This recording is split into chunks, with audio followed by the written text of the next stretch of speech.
Mandis here, along with Johnny B, Ken Weaver, and I want to start my interview with Congressman Mark Green, chairman of the Congressional Committee on Homeland Security, with this audio from Senator John Kennedy. This was yesterday on the Senate floor. 2 charges in an impeachment of Secretary Mayorkas. And those are serious charges. They're as serious as 4 heart attacks and a stroke. The first one is willful and systemic refusal to comply with the law. Not negligence, willful and systemic refusal to comply with the law. The second charge is breach of the public trust. And Congressman Mark Green does join us on the Newsmaker Hotline. Congressman, thank you very much. Did you see Senator Kennedy talking about your months-long work on these articles of impeachment with Alejandro Mayorkas, and what did you think about his full-throated support? Well, I mean, obviously, getting the support of folks like the senator from Louisiana, or Mike Lee, Ted Cruz. We did a press conference right after reading the articles with all those guys. They invited me in to be a part of their press conference, and it obviously makes you aware of the gravity of what's gone on and the solemnness of the moment. I basically got to walk into the Senate chamber, read from the well the articles of impeachment yesterday. First time in the history of the country that's happened with a sitting cabinet secretary. It's a pretty profound moment in history, the history of our country, and to be the guy leading that, I mean, it gave some satisfaction to accomplishing what I think needed to happen for the country, but also just sadness that this is where the country is. So a lot of mixed emotions yesterday. And of course, Senator Kennedy was in that press conference, shared that same analogy, serious as I think yesterday in the press conference, he said serious as an aneurysm. Obviously that's a euphemism he's used before, but it mixed emotions, and I just hurt for our country and the people of America for what's happened in the southwest border. Well, one of the things that I spoke about earlier in the broadcast is I went through, basically getting away from all the legalese, basically what you're saying and what you are stating, and it is, as far as I can tell, legally accurate, that what Alejandro Mayorkas and President Biden are engaged in is a mass catch and release program. And that does violate the laws. The Democrats are out there saying, well, there's nothing to this, when in reality, the way that you lay this out, it is very specific immigration laws that they are accused of breaking. And it's all about detention and release. It's got to be frustrating for you to turn on the TV or listen to the Democrats and say, well, there's really no evidence that Alejandro Mayorkas is breaking any law, when in the legislation right down to the sentence, you talk about what laws they're breaking. Yeah, so Mayorkas issued guidance to employees of DHS to ignore the laws passed by Congress, and by so doing, and sort of reinventing many systems to get around and to violate the Immigration and Nationality Act. And by so doing, he basically disrupts the entire foundation of the government. Everything for me goes back to the Constitution. That's what my oath is to. And the Constitution is very clear that the founders wanted to divide power between 3 separate but equal branches of government. And, you learn this in grade school. The Congress writes the laws. The executive branch executes those laws. And we've gotten away from that on so many levels with the bureaucracy. The ATF's rule just recently coming out. I mean, it's like the executive branch writes and executes the laws now. But on this particular note, we wrote a law that said you shall detain felonies, and they are to be held until they're removed from the country. And he basically told his people to ignore that law. And you can't have the executive branch just picking which laws they're going to execute and choosing not to execute others. That tears at the foundation of the country. And if you have this rogue cabinet secretary out there doing whatever the heck he wants, I think that's a road to tyranny. I mean, the founders spread power out. They spread it out between three branches of government, not to put power in the hands of one individual. And we have, in this country, drifted for decades into concentration of power in the hands of fewer and fewer people, and that will lead to tyranny, has led to tyranny. And the ATF rule is tyranny. I mean, it's a violation of the Second Amendment, so this is just another example of that, and that's the real issue for me, Dan. Is the Constitution? We're violating the very form of government that our founders set up, and that's why I think it's a high crime. He's abused his position to force his immigration agenda onto the people of the country, when the people of the country voted on something different through their elected officials in the Congress. So that's why I think he has to go. I mean, and why I'm so passionate about it, despite knowing full well that Schumer probably will do nothing with it. Yeah, I want to get to that. Let me ask you, Congressman Mark Green, joining us. I interviewed you. I don't know if you remember. Probably not. You do a lot of these, but I interviewed you actually the day that you started down this road of investigating the articles of impeachment. And now here we are again today, and I appreciate the opportunity. So let me ask you, from that first day to when you put the final period on the articles of impeachment, did anything surprise you as to how incredibly incompetent Alejandro Mayorkas is? And I know that we could argue over whether or not they're doing this on purpose or if they're truly incompetent. I'll ask you that in a second. But did anything surprise you in this process? I think the biggest surprise was Mike Gallagher. Mike and I have been friends in Congress. He's a bright mind. We will frequently just grab coffee and talk China policy or, transatlantic policy, NATO, things like that. He's a very bright mind, particularly on foreign affairs. I was very disappointed that he honestly, I think it was on his part, fear that if we open this Pandora's box, every cabinet secretary we have in the next administration will get impeached. And I thought, that's not a reason to not do this, because it's the right thing to do it. So I think the biggest surprise was just, him. And we had ultimately two Republicans vote against impeachment. And that probably bothered me more than anything in the process.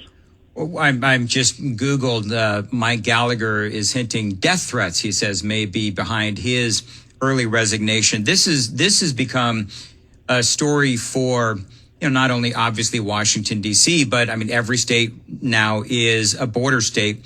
Let me ask you, do you believe, Congressman Mark Green, do you believe that there's two schools of thought? Do you believe that he is doing this, Mayorkas and Biden and the Democrats? Are they doing this on purpose for political reasons, for, representation in some of these, various cities across America? They get more in the House of Representatives, more representation? Or do you think this is just sheer incompetence? Earlier, I had Senator Bill Hagerty on, and he is of the opinion that the reason why Mayorkas and Biden want the wide open border, political reasons for representation in the House of Representatives, among other things. What say you, Congressman?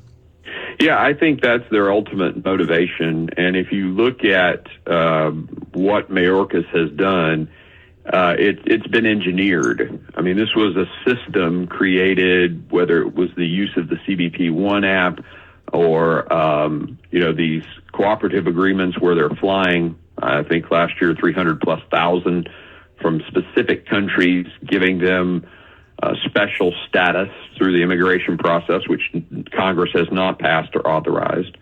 I think it's all been engineered, and it's to get people, and they know most of these people will go to blue cities, and then that will alter the census data and result in more blue districts, just naturally getting power in the House of Representatives. So I think that is their ultimate goal. And I agree with Senator Hagerty on that. It's hard to see any other motivation. I think some people have speculated that it's on a grander scheme. They want to bring America down.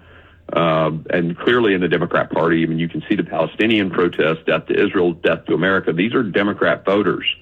And so there's a group of them out there that really just hate the country, and they'll do anything to to see America brought low, because they view anyone that's successful, that you couldn't be successful, a nation couldn't be successful unless that nation cheated somehow or did something wrong. And that permeates a certain segment of the Democrat Party. So woke and DEI and all that stuff is designed to really bring people who are successful down. Its basis is in covetousness, but they also apply it to nations. And so there are people who suggest that as well. You spoke earlier about how the head of the Senate, Chuck Schumer, more than likely will not take this up. Do you feel like then that all of your work was for naught? So the probability is that he won't, because the Democrat Party cannot sustain politically this issue, right? I mean, it's an 80-20 issue in swing districts. Well, they also can't defend it, but go ahead. Right. They can't defend it. Number one, they just name call me. I mean, if you listen to the ranking member, anytime of my committee, anytime he has an argument to make, it's just attack me, attack Trump, right? So they have no argument. That's right. They can't defend it, but they don't want this talked about either. So they would much rather hide the issue. To have a trial in the Senate will put every camera in the room talking about border security, and that's the last thing Joe Biden needs for his reelection attempts. All right, so it's been a minute since you and I spoke. So a while back, you announced that you were going to retire, considering retiring. You changed your mind.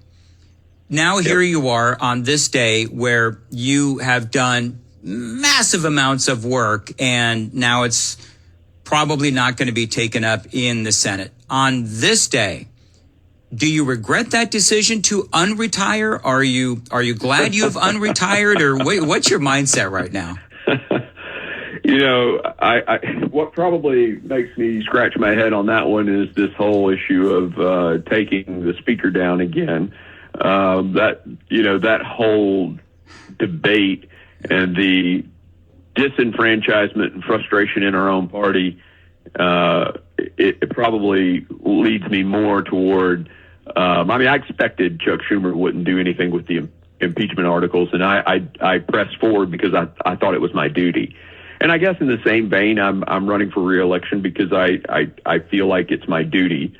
And that was certainly communicated to me by Marcia and all the others that have called and said, to include President Trump, who said, look, we need you one more term.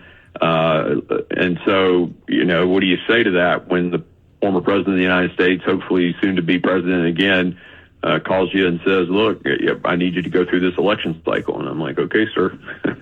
Yeah. It's like an offer you can't refuse. I'm frustrated. I mean, the heart of your question is I'm frustrated. I'm frustrated with the difference between how Republicans govern and how Democrats govern. And I think we do it the right way, but the way they've done it, they've figured out how to, clip our wings. And the strategy to get around that is bigger majorities. I mean, so because we're going to vote our districts, and Fitzpatrick's district is a Biden 9. He is going to vote differently than me if he's representing his district.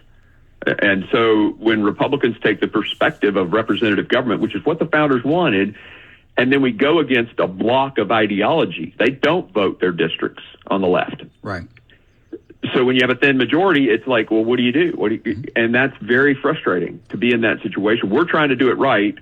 They're voting an ideology, and it makes it challenging. So you mentioned President Trump, one more term, and so on and so forth. What would your plans be after one more term? Would you like to announce anything or talk about that? No, Dan, I'm not. It's you never know what tomorrow will bring, and God, I do my best to do what every day. Ask God what He wants me to do, and when it comes to those big decisions, I certainly have gifts and talents that God has given me, and He expects a return on that investment. Matthew 25 is my life chapter of the Bible, and people, Shelzig and those guys, those rabid liberals, they all say I'm ambitious. I'm ambitious to please God, and I'm ambitious to do the right thing, and I'm ambitious to make a difference. And I don't really care where. I mean, I don't have a heart to be in a job. I have a heart to make a difference, and I'm going to go wherever I think God calls me to make a difference. And if that means even taking one for the team, I'll do it, because for me, it's about making a difference. And that's what life is about. So, that's why I'll weigh that every single day for the next several months. And when a door opens, we'll walk through it. Well, I think you are making a difference. And I think that even though Schumer is not going to take this up, I believe that your hard work, your months of hard work, has paid off in the sense that you have painted the story of how Mayorkas and Biden are trying to future elections, steal future elections, in my opinion, increase their representation in the House of Representatives. Whole other conversation as we just had. There's other things involved as well. But I do appreciate you being on, and wish you the best of luck. And thanks again for being on Nashville's Morning News. Thanks, Dan. And by the way, I never forget an interview with you. Oh, aren't you sweet? Thank you very much, Congressman Green. We'll talk to you next time. All right, bye-bye. Yeah. All right, very good.